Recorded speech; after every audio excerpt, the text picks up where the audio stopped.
Hello world, today is Monday, November 24th. It's 9:30 p.m. and this is another vlog, a 10-minute raw, unedited talk about what is top of mind. This is like a kind of public journal. It's a kind of a captain's log, a kind of augmentation of my memory. And the real audience is all 8 billion people just out there, whoever is curious about this human's life, and also my future self, kind of augmenting my memory. So I'm walking back home to my hostel from a cafe. I went, checked out of the hacker hostel today, Ubered over with my luggage to the new hostel. Then I checked in there, went to a cafe, did some work. Then I went on a long walk, got like dinner. Then I stayed in another cafe up until like 8:30. And I was just reading and working, had a long call with my sister.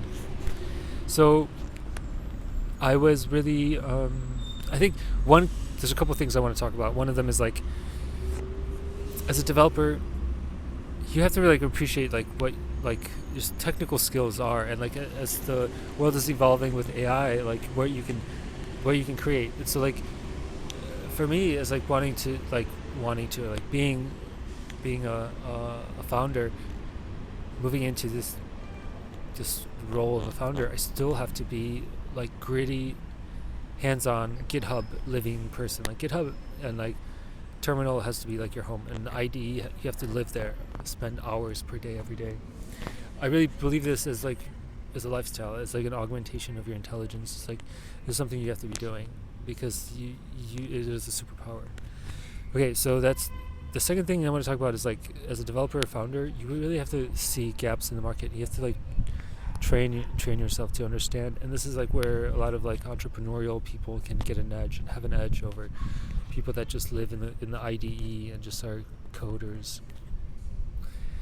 It's a lot about packaging, selling, and marketing. That's a big part of it. So,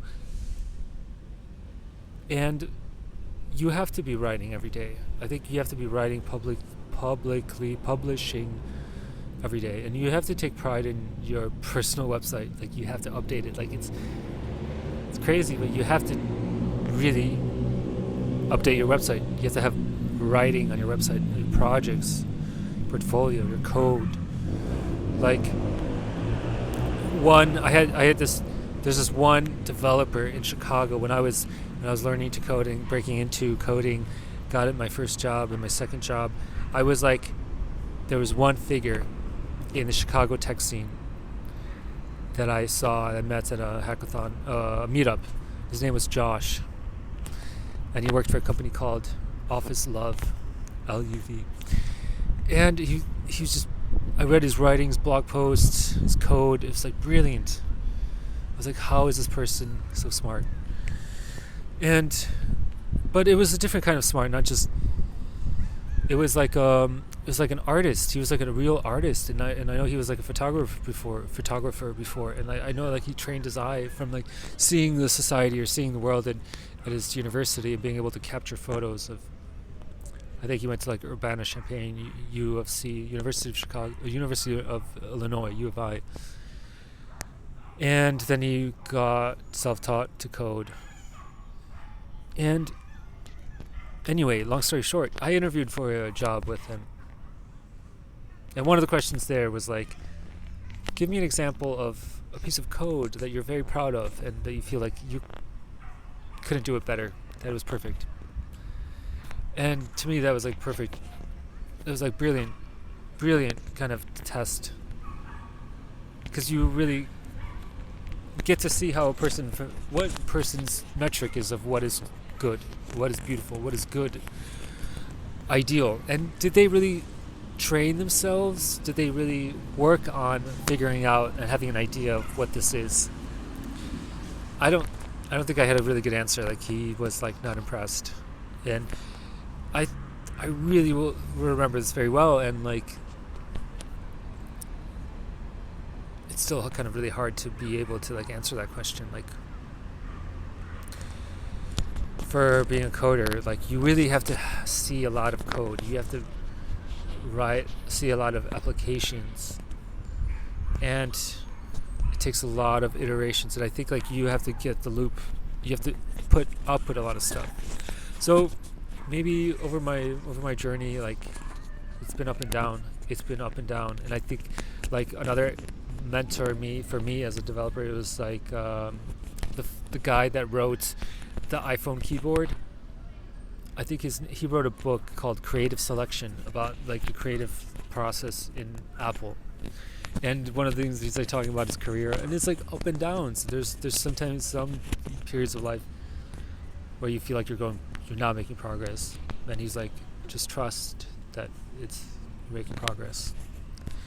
So for me, it's like another aspect is like being at the ethglobal hackathon over the weekend was like, for me, it was like, okay, I know this, I have to return to this practice. Like hackathons was like something I held on to as like, I am making progress. If I'm going to hackathons, if I'm being around other developers, it's you have to do it in person. Okay, so the point I wanted to make here is, as I was on my walk, I was like, flash hack. I have to make this organization that does flash hacks, which is like short 3-hour hackathons as meetups, and you get together, and it's like at this model of like the writing club or the AI film club I hosted. You get together for like 2 or 3 hours, you have a prompt, you all work together, hack, and then like this has like I have to do this like as a practice, as a craft. Like I have to do this like twice per week. And yeah, I have to take it seriously because it has to be like a martial art, like a dojo. Like I have to just do this. And I think like I was talking to Henry from StarkNet, head of ecosystem at StarkNet, at StarkConnect. That I was interviewing him, and that's what he mentioned. I was like really grilling him, like, how do you do this? So I think he mentioned like, oh, do you do Muay Thai? I think I had a Muay Thai shirt or something. And I was like, yeah, I love Muay Thai. And he does like jiu-jitsu or something. But anyway, that brings me to the point, like, I was just walking, like, that's what I have to do in Vietnam. That's where I'm going to Saigon for. And I have to like plan this, and I have to like and I have to use Augme as a platform for people hosting their projects where they can submit their hacks and where they can be graded, and you can use blockchain to do this, and we can get sponsors. And there's so many sponsors at ethglobal, like, and sure, that's what I need to. That's what my direction is. I was talking to my sister about like, we were just catching up. We haven't talked in weeks, and I was just like wondering about like what am I supposed to like work on. But I feel like I'm discovering I have to do this kind of community organizing because there's a big need for this kind of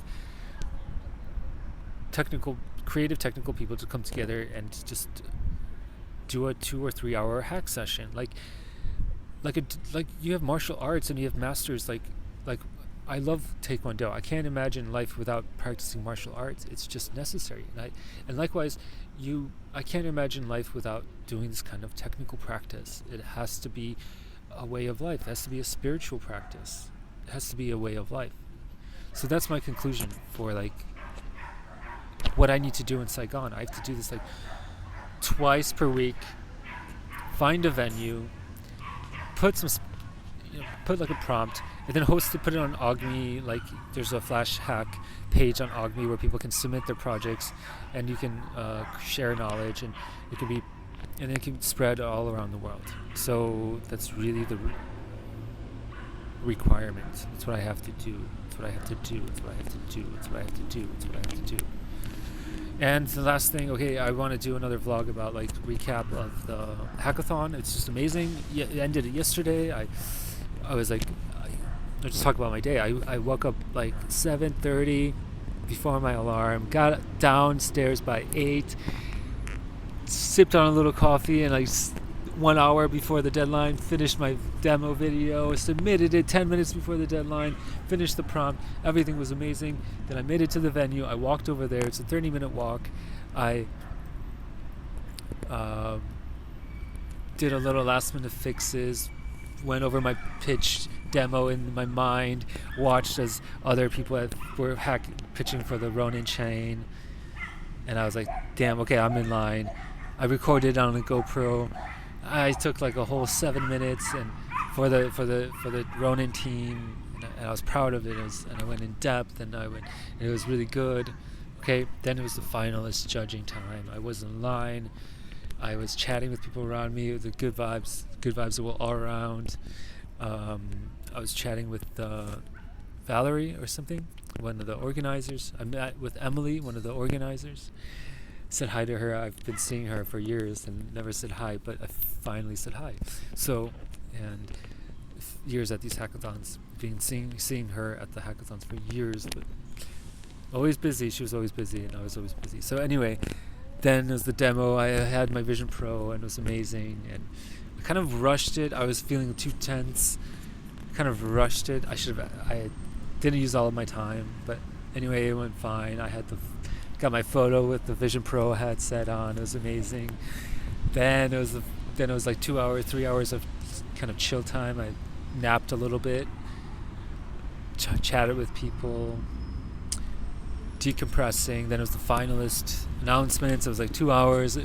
My project was announced, got third place, $1,000. It was amazing.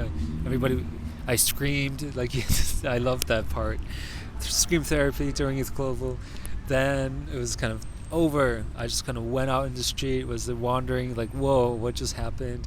Like, the hackathons are just crazy, amazing trips. Like, you just focus, laser in, locked in, and then it's kind of hard to let go, change that. And so then I met up with my two friends, with Gian and Mehdi, and we had just dinner, and we caught up and chatting. It was good to see them. It took 2 hours, and then afterwards I was like, okay, I should go to Saigon after and be in that group, in that gang community, kind of like a gang. So then I canceled my flight to Chicago, which was just a placeholder flight. So then what else? I just went home and I just passed out. I was like, okay, I'm gonna go to this rave, I'm gonna take a nap. Did not wake up for the rave. Woke up by like 7 a.m. the next morning. I woke up at like 6 a.m. and I went to breakfast, and I chatted with Tat from Berlin, from Shidao or Herdao, and it was cool. And chatting with other people is like amazing. People in the ethglobal hackathon scene are like so many interesting characters, and I wish I had more of a mind share space to get to know more of them. And then on the way out, it's kind of sad. Everybody's going their own way. I was like just chilling, booking my next flight in the lobby, and I was like locked in, seeing like people, familiar faces and friends. Okay, I got like chatted with one like guy had a skateboard, and we talked about skateboarding. He's going back to San Francisco. Another guy is going to Zurich, and just like people flying out to their own corners of the world. And it was sad. It was kind of like, don't want to leave, but then I left, and it was already like 11. No, it was already like 11 or 12 by the time I exited the hostel and went to my other hostel. So that was it. That was amazing. Okay, it's now 14 minutes, 13:46. I'm ending it here, and as always, sending good thoughts, frequencies, and vibrations. May you be free from suffering.